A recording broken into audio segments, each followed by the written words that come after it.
Salut à tous, on se retrouve aujourd'hui pour un essai exceptionnel. Exceptionnel pourquoi? Eh bien parce qu'on est ici au circuit du Mans, le circuit Bugatti, là où se déroulent les 24 heures du Mans pour l'essai de la Peugeot 508 Peugeot Sport Engineered, plus court, Peugeot 508 PSE. Et la Peugeot 508 PSE, c'est quoi? Eh bien c'est tout simplement la Peugeot de route la plus puissante jamais produite.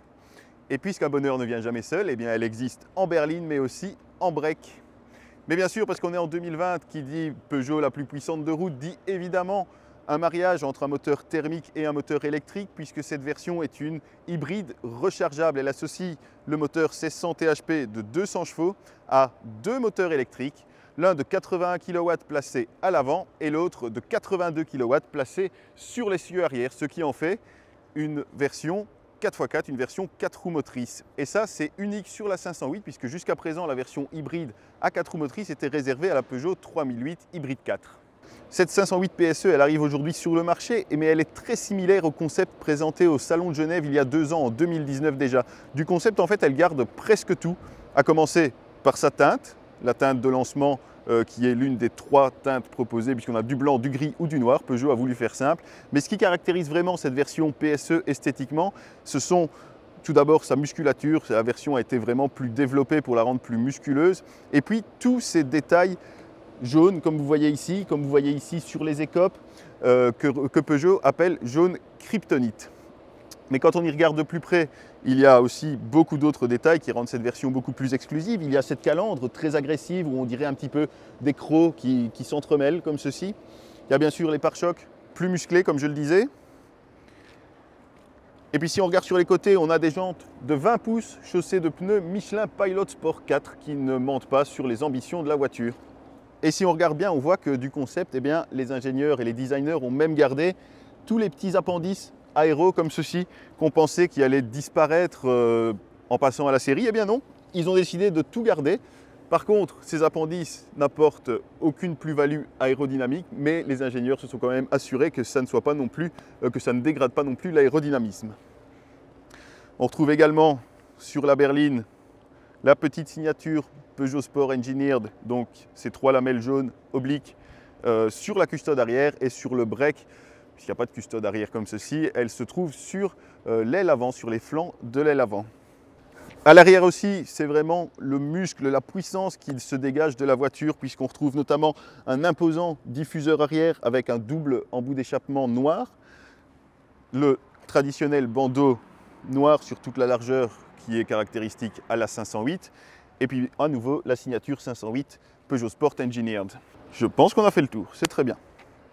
À bord aussi, Peugeot a tenu à soigner le caractère sportif de sa 508 PSE. Vous le voyez peut-être ici derrière moi, il y a notamment ces sièges à croisillon, des sièges qui sont semi-baquets, donc on n'a pas vraiment des sièges baquets, mais dont le maintien est très très bon.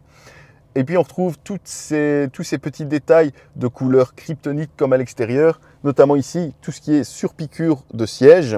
Et puis également sur la base du volant, la signature avec les 3 barres obliques, signature donc de Peugeot Sport Engineered. Par contre, ce qui est étonnant, c'est que souvent sur les modèles sportifs, les marques aiment bien mettre des inserts en aluminium ou en fibre de carbone. Eh bien, pas chez Peugeot. Chez Peugeot, ils ont fait le choix de conserver les inserts en bois partout dans l'habitacle, donc que ce soit sur la console centrale, sur le tableau de bord ou sur les contreportes. Et ça, c'est étonnant pour une voiture sportive. Le conducteur dispose de l'affichage virtuel, du cockpit virtuel, donc avec ce grand écran sur lequel s'affichent les informations de manière très claire, très lisible. Le jaune kryptonite, eh bien, on le retrouve aussi dans tout ce qui est instrumentation et système multimédia, puisque les traditionnels affichages bleutés ou rouges suivant le mode de conduite des Peugeot traditionnels ont été remplacés ici par ce fameux jaune très pétant, très fort, qui apporte à nouveau une distinction par rapport aux autres modèles.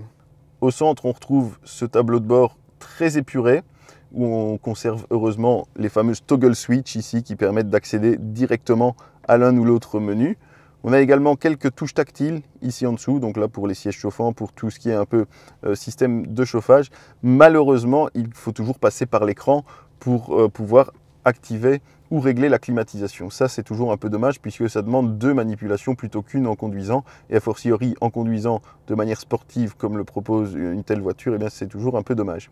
Et puis, parce que ça reste une hybride, on retrouve bien sûr, comme sur la 508 hybride ou sur les Peugeot 3008 hybride 4, cette écran dédié, ce menu dédié sur l'écran principal qui permet d'avoir accès à toutes les informations d'utilisation du système hybride, notamment le flux. Donc ici, quand on roule, on va avoir le flux entre la répartition d'électricité entre les moteurs avant et arrière, le flux d'énergie fourni par le moteur thermique, et on pourra savoir en permanence quel moteur on utilise et quel flux on utilise, à savoir si on roule à l'électricité entièrement, partiellement ou pas du tout.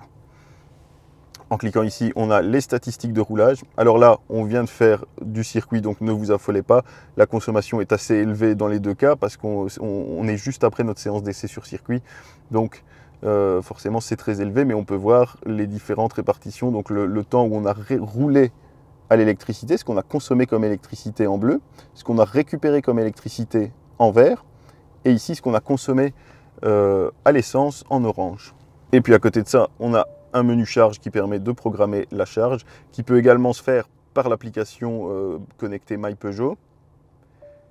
Et ici le bouton pour gérer le mode eSave. Alors le mode eSave, c'est quoi? Eh bien c'est le mode qui permet de conserver une réserve d'énergie minimale dans la batterie. Donc on peut choisir soit 10, soit 20, soit max. Et la batterie s'adaptera en fonction pour conserver l'autonomie maximale. Ça ne veut pas dire qu'on n'aura pas d'utilisation de l'électricité, mais que le moteur compensera, le moteur thermique compensera pour être sûr de garder la charge minimale requise. Et ça permet de conserver cette énergie pour l'utiliser lorsque la fin du parcours se situe en ville ou dans une zone à faible émission, ce qui peut toujours être pratique. En termes d'habitabilité, Peugeot annonce avoir conservé une habitabilité similaire à celle des autres versions hybrides de la 508, et ce malgré l'adoption du deuxième moteur à l'arrière qui fait de cette version une version à transmission intégrale. Côté équipement, en version haut de gamme de la 508, cette version PSE est évidemment full option de série. Je pense que l'une des seules options sera la possibilité d'avoir un chargeur de 7,4 kW au lieu du chargeur normal embarqué de 3,7 kW. Et pour le reste, il est vraiment complet tant en termes de confort que de sécurité, puisqu'on a notamment les sièges chauffants, mais aussi une radio signée Focal livrée de série.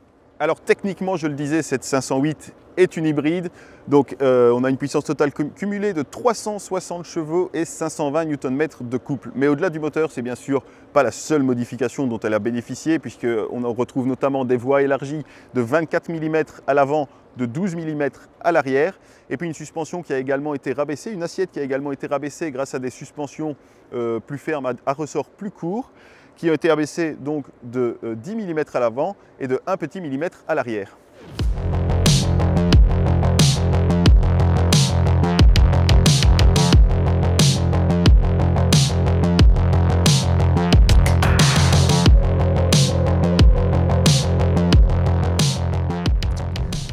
Donc même si globalement la partie technique est assez similaire à celle d'un Peugeot 3008 hybride 4, au-delà de la puissance bien sûr, Peugeot annonce avoir retravaillé spécifiquement de nombreuses parties électriques de ce Peugeot 508 PSE pour la rendre plus capable à haute vitesse. Parce que là où un moteur électrique va se découpler aux environs de 130 km/h, ce qui constitue généralement la limite pour une hybride rechargeable, eh bien le moteur de la Peugeot 508 PSE va continuer à pousser jusqu'à 190 km/h.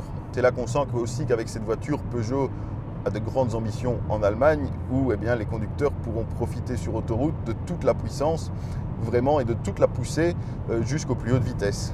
Alors à cette vitesse, évidemment, la batterie aura tendance à se décharger relativement vite puisqu'elle continuera à alimenter en permanence les deux moteurs électriques. Mais d'après les ingénieurs, on devrait continuer à disposer de toute la puissance même lorsque la batterie sera déchargée.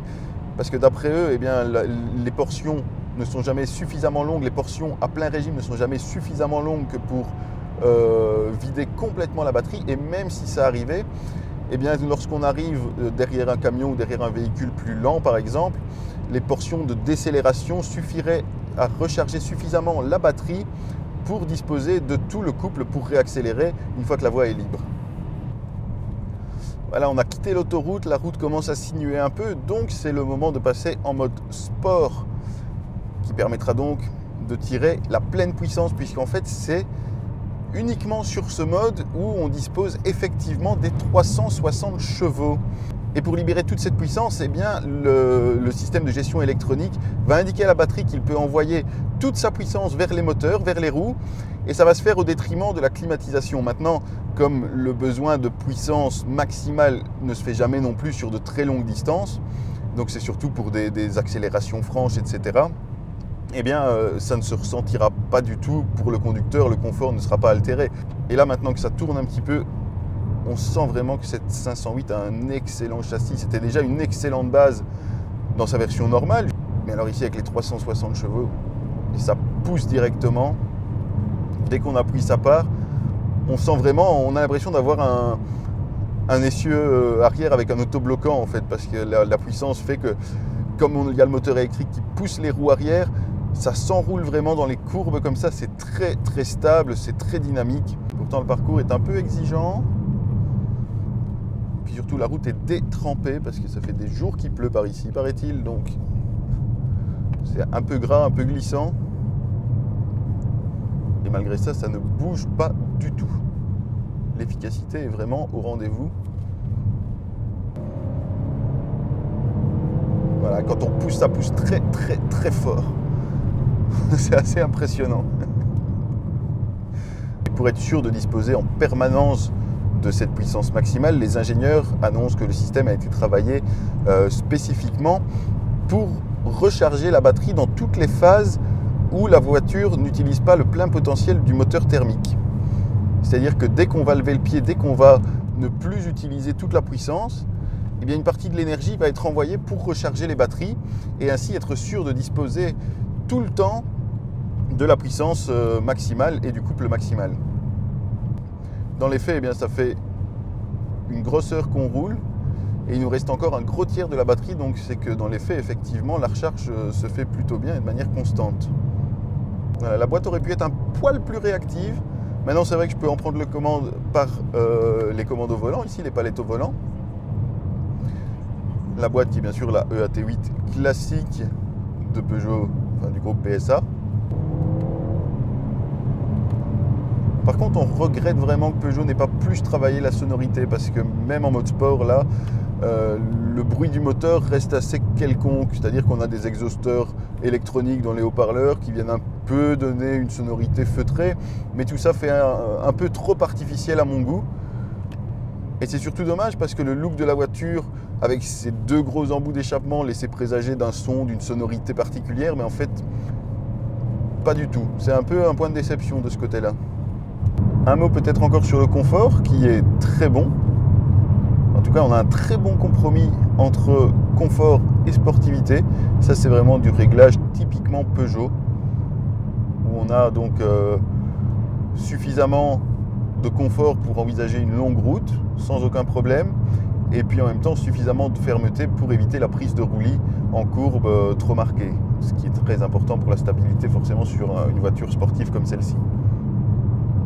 Alors Peugeot annonce bien sûr que cet hybride rechargeable n'a pas été créé dans un but d'économie d'énergie comme les autres hybrides rechargeables habituellement sur le marché, mais bien dans un souci de sportivité. Ça ne l'empêche pas de démarrer en mode électrique par défaut et on a une autonomie alors d'environ 40 km. Maintenant, dans les faits, on tourne plutôt aux alentours des 35 km.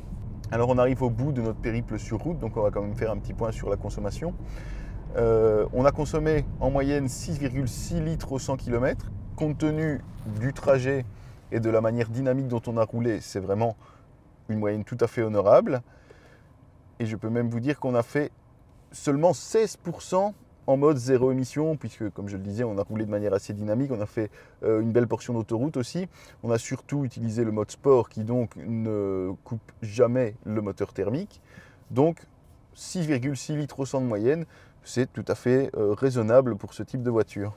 Maintenant, bien sûr, comme tout hybride rechargeable, si vous l'utilisez de manière responsable en rechargeant régulièrement la batterie, eh bien vous aurez une consommation nettement inférieure. Si maintenant vous décidez de ne jamais charger la batterie, premièrement, vous n'aurez pas l'agrément complet de tout le système hybride, et puis surtout, la consommation risque fort d'exploser à ce moment-là. Voilà donc pour la version break, puisque vous l'aurez sans doute remarqué, c'était bien la version SW qu'on avait pour cet essai routier.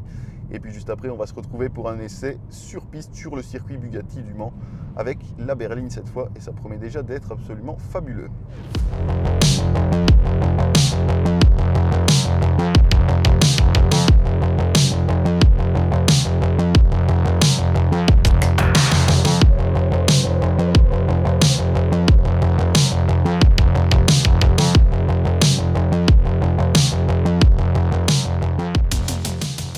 Comme promis, après le passage sur route, on va maintenant tester la berline sur le circuit. Donc c'est pour ça que j'ai mis mon casque, la cagoule. Je désactive évidemment les aides à la conduite. Oui, parce que malgré que ce soit une version sportive, eh bien, le maintien de voie actif reste activé par défaut. Et donc ça peut vite être fatigant, de même que l'avertisseur de franchissement de ligne. Donc quand on roule un peu dynamique, dès qu'on touche un peu une ligne blanche, qu'on s'approche un peu, eh bien ça corrige tout le temps. C'est un peu embêtant, et donc a fortiori sur circuit, ça n'a aucun intérêt. Donc on a désactivé tout ça. Et on a parlé avec l'ingénieur qui nous a dit qu'en fait, eh bien, outre l'amortissement adaptatif, qui varie donc en fonction du mode de conduite choisi, l'ESP a aussi été retravaillé pour être plus permissif sur le mode sport. Donc forcément sur circuit on a activé le mode sport, et puis on va tenter de voir ça, de voir ce que ça donne concrètement. Voilà, donc on attend patiemment de pouvoir démarrer. En file indienne, on a reçu des instructions, donc ne pas dépasser, et on va faire 4 tours de circuit, donc ça va être chouette. Allez-y messieurs. Et voilà, on est parti. Oui, d'ailleurs, je vais profiter de ce tour de chauffe pour vous expliquer pourquoi Peugeot nous a invités à essayer la voiture sur ce circuit. C'est parce que la marque a annoncé son retour aux 24 heures du Mans. Et donc, ça permet de faire le lien entre Peugeot Sport Engineered et le développement de voitures de route, et puis le sport automobile, dans lequel Peugeot a un sérieux palmarès qui n'est plus à faire, surtout au Mans, qu'ils ont déjà gagné à plusieurs reprises. Alors, par contre, il n'y aura pas de supercar Peugeot de route pour l'homologation de la voiture qui servira aux 24 heures du Mans, puisque Peugeot a choisi de s'inscrire dans la catégorie proto, où les normes sont un peu plus serrées, un peu plus sévères, mais par contre qui ne nécessitent pas le développement d'une voiture de série qui est très coûteuse. Voilà, on prend les S.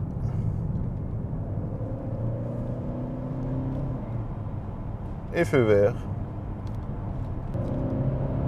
Alors il y a beaucoup de grippe. En tout cas, la sensation de grippe est bien présente. On n'a vraiment pas l'impression de se faire peur, même au freinage, ça freine bien, ça freine fort, ça reste ferme, la voiture ne louvoie pas. Et puis quand on remet godasse dans le virage, ça passe vraiment bien au sol. Voilà, freinage mordant, on arrive un peu en freinage, et voilà. Ah oui, le SP se laisse gentiment dériver. Très sympa. Par contre, on aurait aimé des palettes qui tournent avec le volant, parce que là, vous avez vu, j'ai un peu cherché la palette. Mais effectivement, quand on peut pousser comme ça, le SP se montre assez sympa, pas trop castrateur, pas trop restrictif, ça c'est top. Voilà, et ça repart. Hop, petit freinage, on met gaz, et si on lève le pied, effectivement, la voiture se laisse gentiment dériver. Voilà, ici, le dernier virage avant la ligne droite, on a toujours cette petite perte d'adhérence. Voilà, sur un peu de sous-virage. Sur circuit, évidemment, la boîte se montre un petit peu lente. On aurait vraiment voulu des passages de rapport moins sensibles. Quand on remet les gaz un peu trop tôt, comme la piste est détrempée, on a aussi un peu une tendance au sous-virage. Mais dans l'ensemble, ça pousse très très fort. Voilà, on sent bien les limites d'adhérence. On peut facilement doser. Et grâce aux 4 roues motrices, bien forcément, la voiture reste stable. Et on peut facilement corriger tout écart. Donc ça, c'est vraiment chouette. En tout cas, pour quelqu'un qui n'est pas un pilote chevronné, on peut quand même vraiment se faire plaisir avec la voiture. Maintenant, sans doute que le vrai pilote qui aime quelque chose de très bestial, de très très engagé, préférera toujours une voiture à moteur à explosion, propulsion, et peut-être même avec une boîte manuelle pour vraiment avoir une sensation mécanique pure. Et puis comme Peugeot le dit, c'est pas une voiture faite pour le circuit fondamentalement. C'est-à-dire que c'est une auto qu'ils ont voulu nous faire essayer sur circuit pour nous montrer ses capacités, mais c'est avant tout une sportive de route. Et donc sur la route, ça permettra vraiment de se faire plaisir en toute sécurité. Et finalement, c'est bien le principal. Et puis effectivement, même à haute vitesse, là 160, 170, on sent que le moteur électrique continue de pousser. On ralentit, merci, on met ses warnings et vous placez là-bas. Voilà, donc pour ces 2 tours de course, maintenant un petit tour de refroidissement pour permettre au moteur et aux éléments mécaniques et aux freins de refroidir un petit peu. Puis on rentrera au stand et on ira faire la petite conclusion. En conclusion, qu'est-ce qu'on va retenir de cette Peugeot 508 PSE? Eh bien, on va retenir que Peugeot a très bien travaillé dans ce qu'ils appellent la néo-performance, c'est-à-dire la voiture performante du 21e siècle. Ils ont très bien optimisé le système hybride pour justement pallier à la grosse crainte qui est de tomber avec une batterie vide et de se retrouver sans puissance, ou du moins avec uniquement la puissance du moteur thermique. Donc là, ils ont vraiment bien travaillé ça. On a la puissance disponible tout le temps. Il y a vraiment que si on va chercher la petite bête qu'on pourra parvenir à manquer un peu de puissance, mais en usage normal, on va avoir cette puissance disponible tout le temps, ce qui est évidemment une très bonne chose. Et puis surtout, ça permet de limiter les rejets de CO2 à 42 grammes par kilomètre, ce qui est tout à fait exceptionnel pour une voiture de 360 chevaux. Par contre, là où ça fait un peu plus mal, c'est au niveau tarifaire, parce que cette 508 PSE se positionne bien entendu tout en haut de la gamme Peugeot 508. Et donc, on a une version de base qui commence à plus de 65 000 € pour la berline et à plus de 67 000 € pour le break. Ça fait quand même une grosse différence avec les autres versions hybrides de la 508. Je pense qu'on est à plus de 10 000 € de différence.